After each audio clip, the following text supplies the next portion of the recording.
Tajuk apa? Syiah. Okey. Alhamdulillah, kita telah mendengar sedikit pencerahan daripada pakar-pakar Syiah yang sebelum ini tadi. Mereka telah menceritakan bagaimana Syiah ini terbentuk, siapa pengasas Syiah. Okey, sekarang saya akan bentang tajuk Al-Mughaluna Al-Mutatarrifuna. Okey, kita tengok fahaman Syiah. Fahaman Syiah ni menjadi Okey, seterusnya kita tengok mabadi li'amatul Syiah, di Syiah, iaitu dasar umum mazhab Syiah.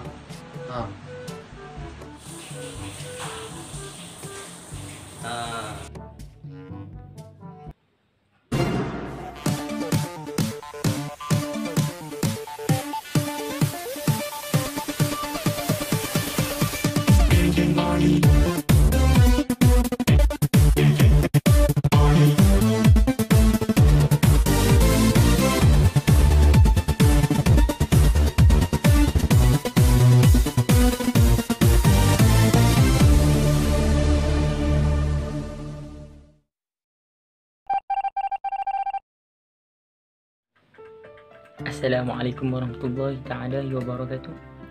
Alhamdulillahirabbil alamin. Wassalatu wassalamu ala asyrafil anbiya'i wal mursalin wa ala alihi wa sahbihi ajma'in. Baiklah. Hari ini saya nak cerita sikit berkenaan dengan satu tajuk di dalam subjek Firaq STAM. Tajuk apa? Syiah. Okey, Syiah ni seperti mana yang kita tahu, tak asing lagi bagi kita kan. Kalau kat Malaysia ni pun ada je Syiah kita. Sebab kita tak tahu dia pun ni siapa dia. Ayo kita nak tahu Syiah ni. Sebab apa? Sebab dia pun ni adalah golongan yang berpura-pura kan. Depan kita dia pun berlaku macam dia pun ni kawan kita kan. Maksud dia pun ni ahli sunnah, tapi dia pun ni adalah berpura-pura daripada sifat taqiyah. Macam itik makan member tu. Okey, bukan kita nak cerita pasal itu, kita nak cerita pasal Syiah ni. Siapa dia? Siapa dia Syiah ni? Syiah ni diasaskan oleh Abdullah bin Sabah. Siapa dia Abdullah bin Sabah ni? Abdullah bin Sabah ni dia nak kata dia ni jahat tak jahat dia ni. Dia ni lah penyebab kematian Uthman bin Affan radhiyallahu anhu, yang mana dia ni memfitnah khalifah dalam tu zaman pemerintahan Uthman. Dia memfitnah Uthman sampai ada berlaku pemberontakan, lalu Uthman bin Affan pun dibunuh disebabkan fitnah daripada dia tu. Dia lah memimpin pemberontakan. Okey, Syiah ni semasa zaman Uthman bin Affan dia baru mula muncul, dan semasa zaman Ali dia semakin kuat. Lalu dia menjadi mazhab, menjadi satu pegangan dia pun, fahaman dia pun. Dan dia pun ni mengutamakan Ali. Dia berkata Ali lah yang layak jadi khalifah selepas Rasulullah. Nak kata ada yang golongan yang ekstrim sampai katakan Ali ni yang patutnya menjadi Rasul, bukan Nabi Muhammad. Dia pun mengkafirkan para sahabat untuk golongan yang ekstrim kan. Jadi cukup sampai tu kita tahu. Okey, sebelum kita pergi lebih mendalam, kita tengok pula mabadi daripada. Okey, seterusnya kita tengok mabadi li'amatul Syiah, di Syiah, iaitu dasar umum mazhab Syiah. Apa dia? Poin pertama dia Inal imamah laisat, hingga akhir dia tu. Nanti boleh tengok kat buku teks ada. Okey, maksud dia apa situ kan? Maksud poin pertama ni kan, dia kata apa? Pemeliharaan khalifah bukanlah daripada kepentingan umum yang perlu diserahkan kepada penelitian umat Islam. Bahkan ianya adalah satu rukun kewajipan agama dan asas Islam. Ini tidak seharusnya bagi Nabi SAW mengabaikan, bahkan baginda wajib menentukan khalifah bagi mereka yang merupakan seorang yang maksum terpelihara daripada dosa besar dan dosa kecil. Apa pertama dia kata wan?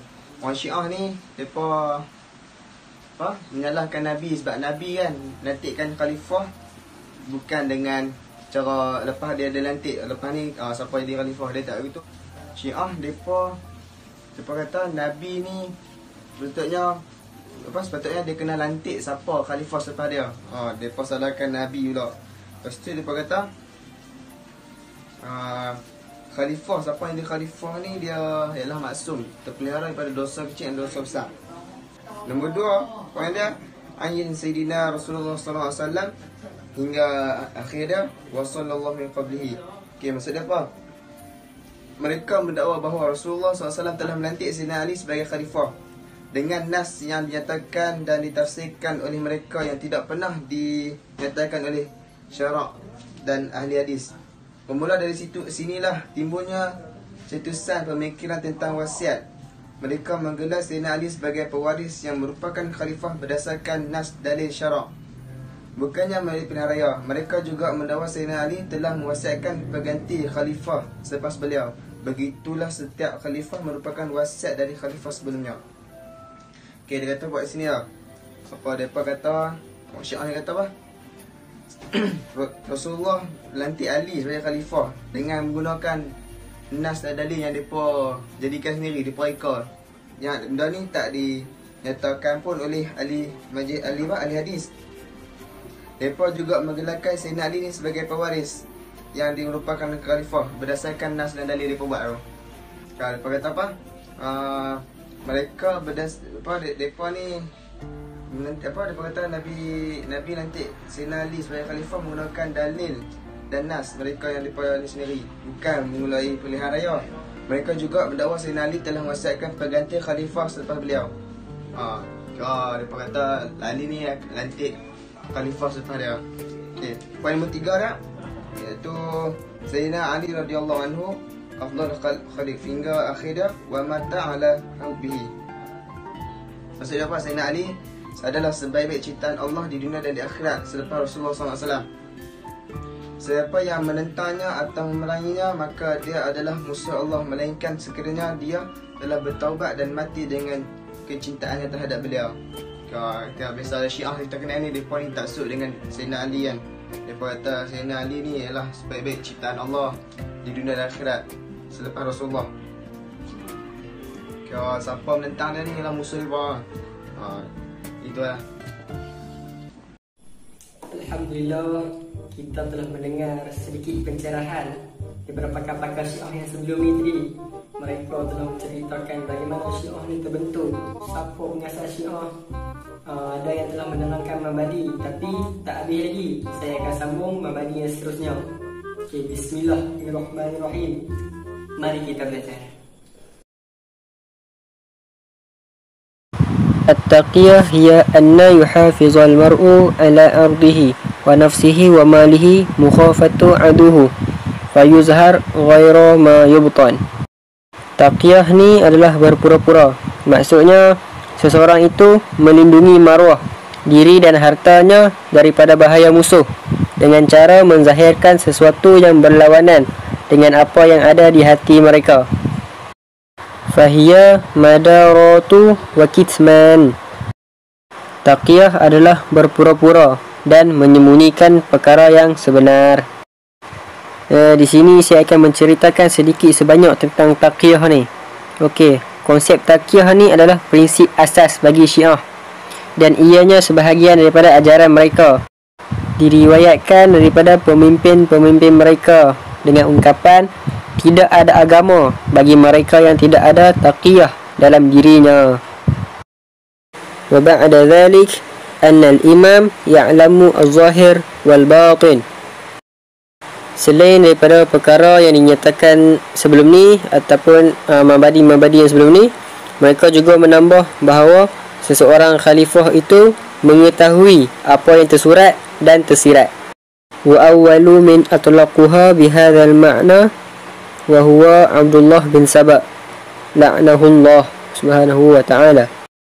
Orang yang pertama yang memperkenalkan kepercayaan ini ialah Abdullah bin Saba. Semoga Allah subhanahu wa ta'ala melaknatinya. Walam yakun asy-syiah ala darajah wahidah bal minhum al-maghali wal muqtasid.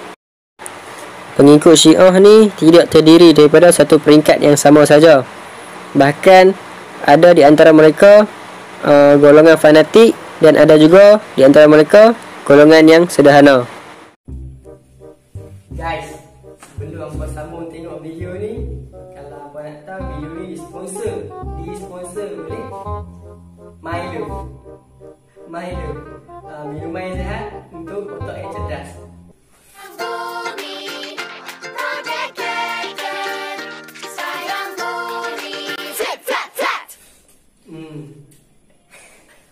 Untuk Al-Muqtasid, iaitu pengikut yang sederhana.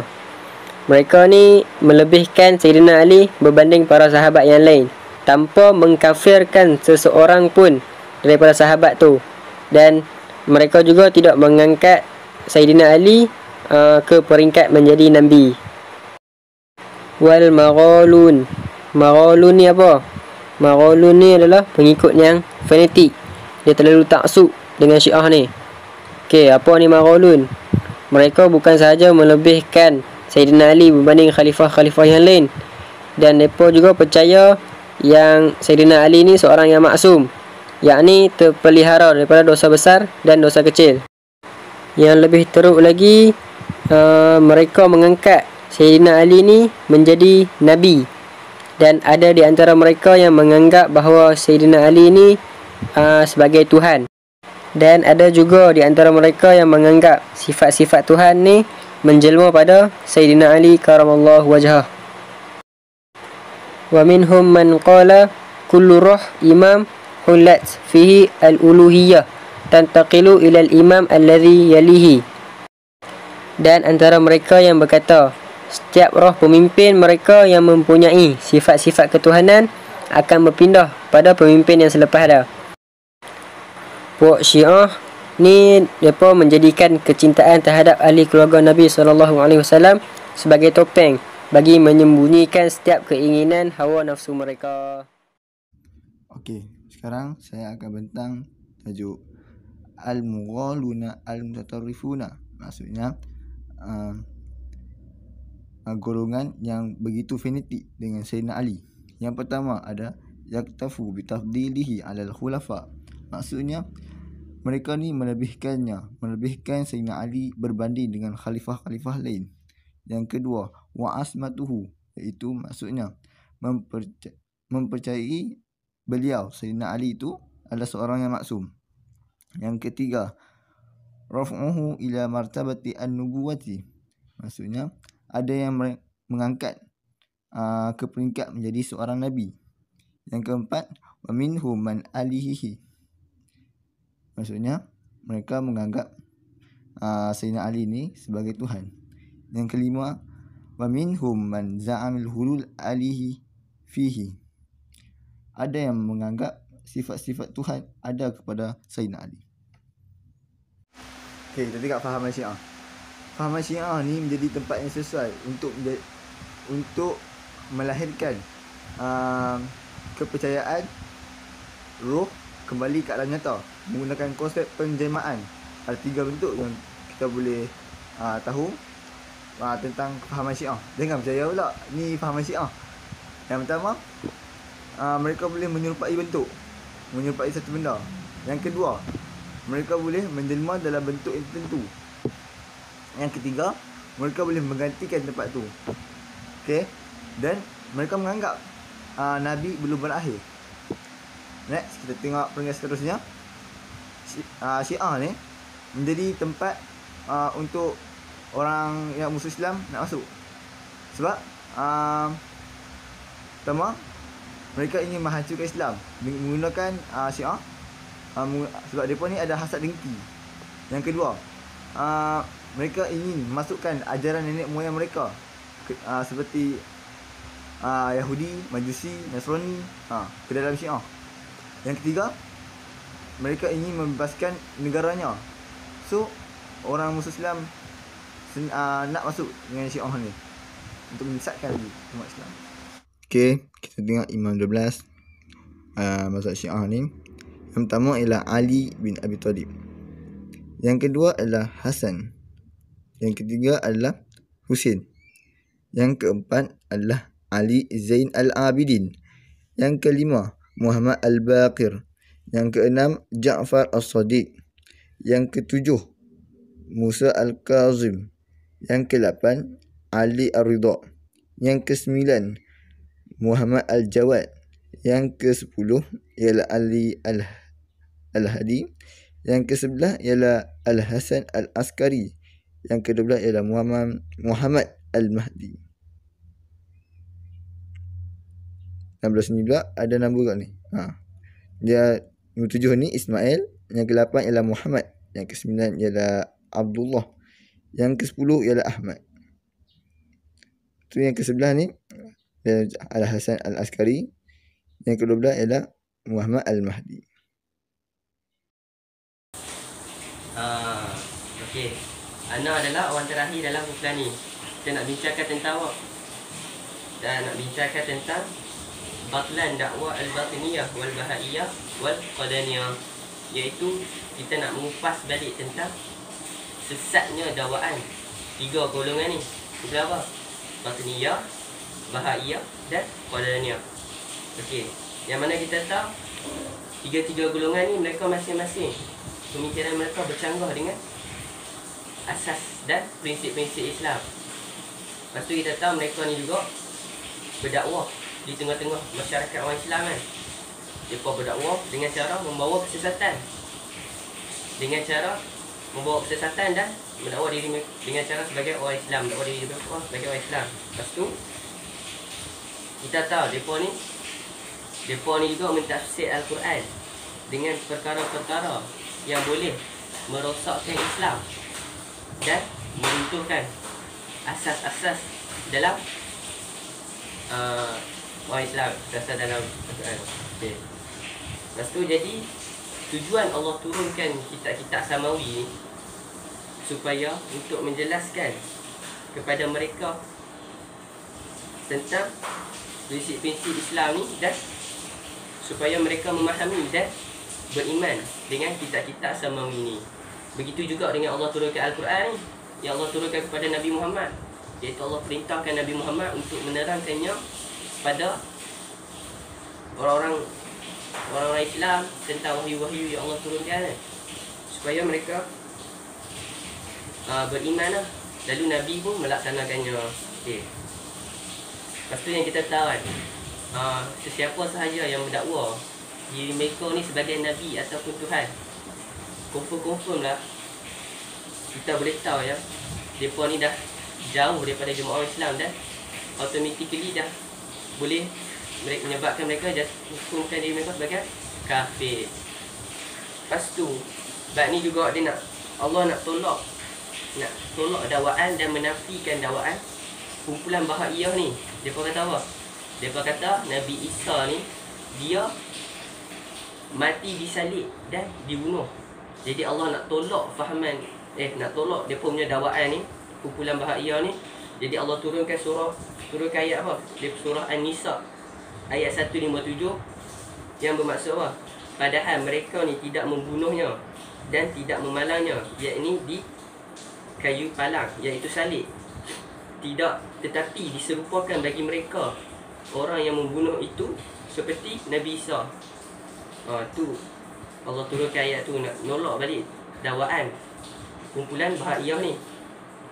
Lepas tu Allah juga nak menolak dakwaan dan menafikan dakwaan qadaniyah ni, yang mereka dakwa bahawa manusia boleh menjadi Tuhan. Kat situ kita dah boleh nampak dah jelas dah kesesatan tersebut. Jadi Allah turunkan surah apa? Surah ayat daripada surah Al-Baqarah ayat 255 yang bermaksud Allah iaitu tidak ada Tuhan selainnya yang maha hidup, yang kekal selama-lamanya, mentadbirkan ayat ini sekalian makhluknya. So golongan ini golongan yang telah kafir. Jadi mereka ni layak untuk menerima azab Allah buat selama-lamanya di akhirat sana nanti. So wabillahi taufiq wa hidayah. Wassalamualaikum warahmatullahi wabarakatuh. Who should I give my love to, my respect and my honor to? Who should I pay good mind to after Allah and Rasulullah? Comes your mother. Who next? Your mother. Who next? Your mother. And then your father. 'Cause who used to hold you and clean